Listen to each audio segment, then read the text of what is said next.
Oh, the Civil War. What a lovely time to be pointing weapons at one another. Especially very large weapons, like these that you see here. So we have the Cold War, that is beginning after World War II. And it pits the two largest, most powerful countries in the world against each other. The United States and the Soviet Union. The war itself goes on for about 45 years, with periods of fighting and other periods of relative peace.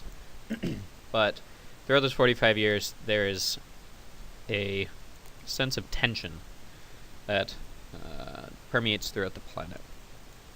And the question is, where does that tension come from? Because, if you recall from World War II, the United States and the Soviet Union are allies. They're allies against Germany. They're allies against Japan.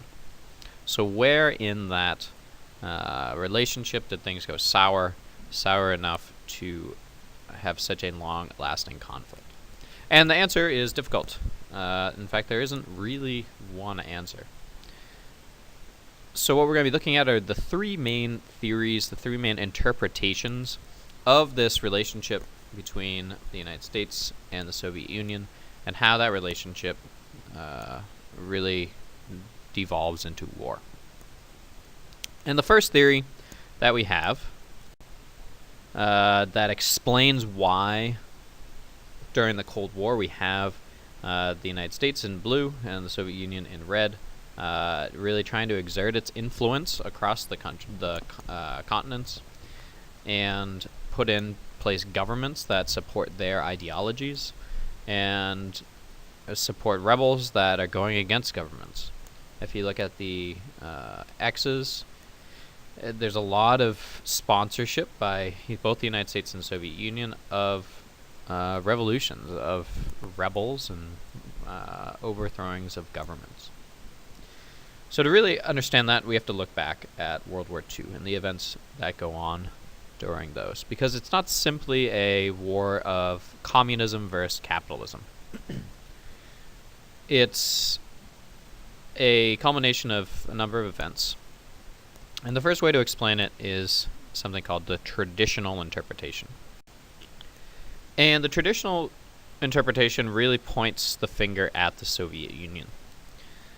And this is really one of the first ideas of why the Cold War began. Historians are looking at it from the 50s and 60s. And their belief is, or their claim is, that the Soviets were aggressive.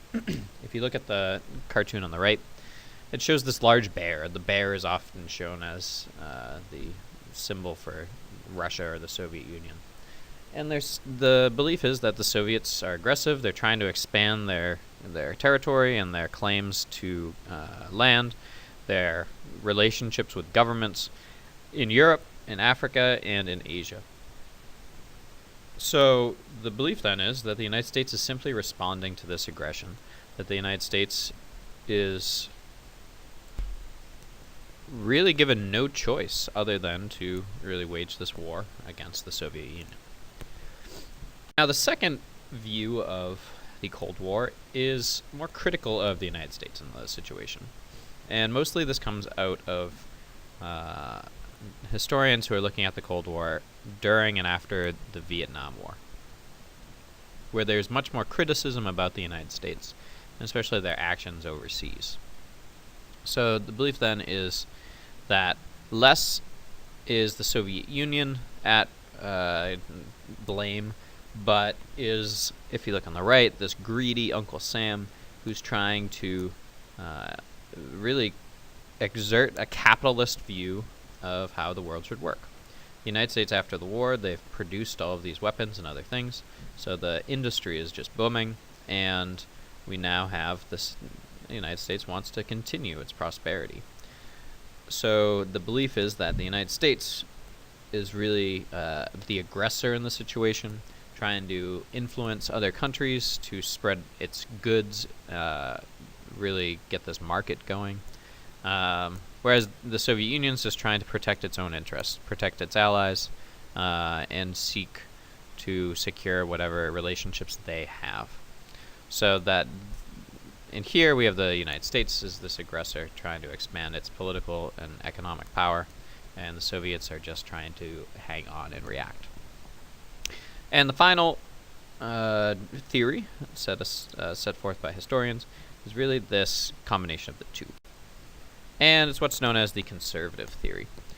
It's really at the end of the Cold War and after the Cold War has ended that historians look back on all of the events. And their argument is that both sides are to blame. That yes, the Soviets are trying to spread their ideas, and the United States is also trying to spread its capitalism. So we have this then, the third argument.